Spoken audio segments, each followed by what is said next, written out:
Hey, did you catch Eicher Motors' latest earnings report? Seems like they had a pretty good quarter. Yeah, I did. It looks like they're firing on all cylinders. I mean, Eicher Motors, the parent company of Royal Enfield, and VE Commercial Vehicles, or VECV, announced some impressive numbers. Right, so what are the big highlights? Well, for starters, it was their best ever quarterly performance. Revenue from operations jumped 19% to 4,973 crore rupees. EBITDA increased by 10% to 1,201 crore rupees. And their profit after tax, or PAT, rose 18% to 1,171 crore rupees. Not too shabby, huh? Definitely not. And what about Royal Enfield specifically? They had a record quarter too. Royal Enfield sold 2,69,039 motorcycles, which is a 17% increase year on year. It seems like their bikes are really resonating with customers, globally. That's awesome. So, what's driving this growth for Royal Enfield? Is it just one specific model? From what I read, the Hunter 350 is a major success, becoming one of the fastest growing motorcycles globally with 5 lakh happy customers.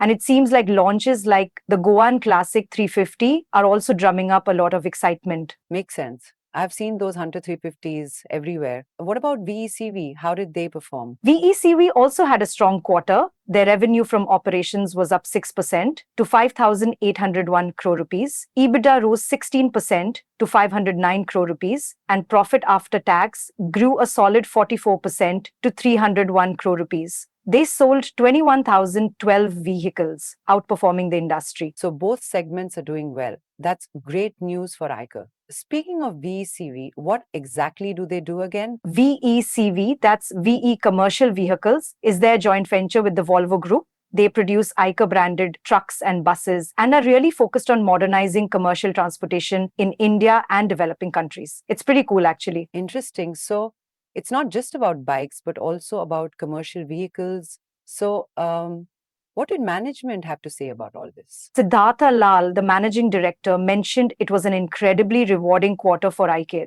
He highlighted the festive performance and their entry into electric mobility with their EV brand Flying Flea. He seems pretty confident about future success. Flying Flea, huh? Sounds intriguing. So, are they going all in on EVs now? Well, it looks like it. Flying Flea is collaborating with Qualcomm Technologies to integrate next-gen connectivity into their electric motorcycles, focusing on real-time diagnostics and personalized ride settings. They're really betting on enhancing the overall riding experience with EVs. Okay, so they are pretty serious about this. So, what about their international presence? Are they expanding? Absolutely. They launched their first fully owned CKD assembly facility outside India in Bangkok, Thailand. It's a 57,000 SQ footage plant with a production capacity of 30,000 units annually, showing their commitment to the Asia Pacific region. Plus, they've got CKD facilities in Argentina, Colombia, Brazil, Bangladesh, and Nepal. Wow, that's quite a global footprint. I'd imagine that helps diversify their revenue streams, right? Exactly. Their revenue from international business is growing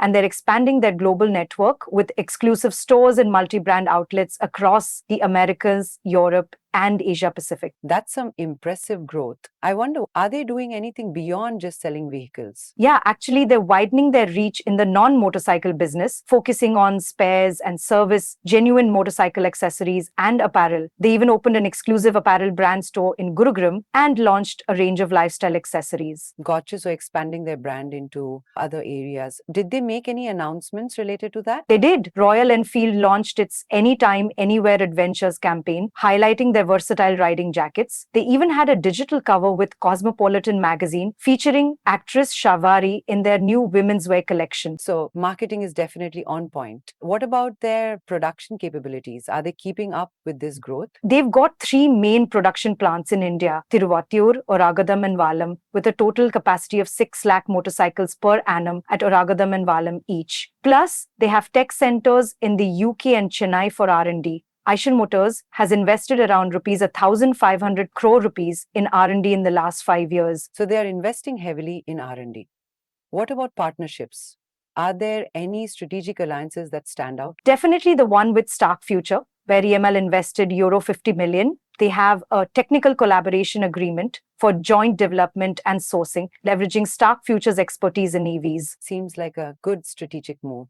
What else caught your eye? in the report? Well, Motorverse 2024 looked like a huge success with nearly 10,000 enthusiasts attending. They launched the Goan Classic 350 there, and they had the first global ride and price unveil for the Bear 650. So that's always a good community engagement. Okay, so lots of community building. How are they doing in terms of digital presence? They've got a strong social media community with over 12.2 million followers. Their Instagram account is killing it with high engagement per post. Also, they are trying to improve customer experience with a 3D configurator app and a vehicle health report feature, trying to really leverage digital touchpoints. Fine, good. It is important to see that they're leveraging digital tools. What about sustainability? Is that on their radar? Absolutely. They are focusing on improving water positivity, committing to zero liquid discharge, eliminating single-use plastic, and increasing their share of renewable energy. They are aiming for an 80% reduction in emission intensity per motorcycle by FY 2030. Yeah, that's great to hear. Sustainability is key these days. Are they getting any recognition for their efforts? Yeah, they are. Their Royal Enfield headquarters got an Indian Green Building certification with a platinum rating. They're also ranked among the top 10 auto companies globally in MSCI ESG ratings. So, a well rounded performance across the board.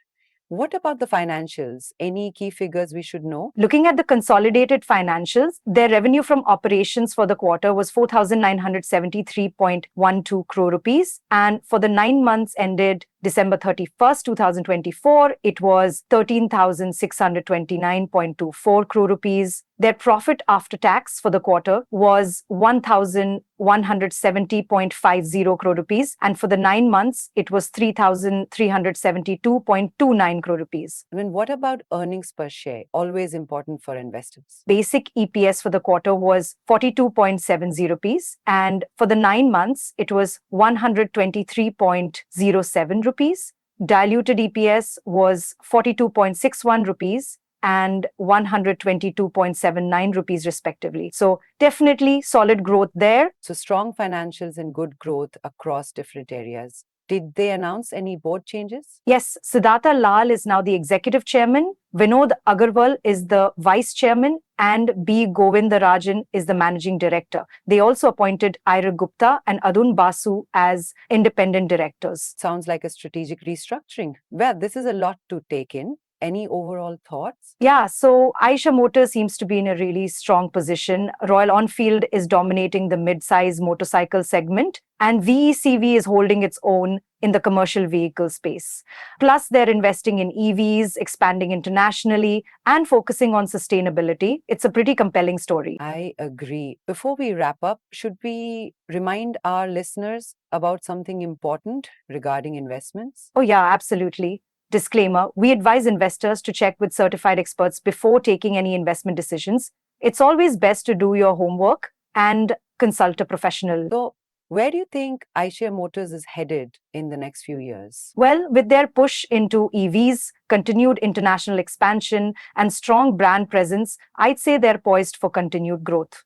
As long as they keep innovating and adapting to market changes, they should remain a key player in the automotive industry. Makes sense. Thanks for breaking down that report. It can be a little overwhelming to go through it. No problem. Glad I could help. And hey, if you enjoyed this breakdown, don't forget to like, share, and subscribe to our channel for more financial insights. Sounds good. Well, until next time. Bye for now.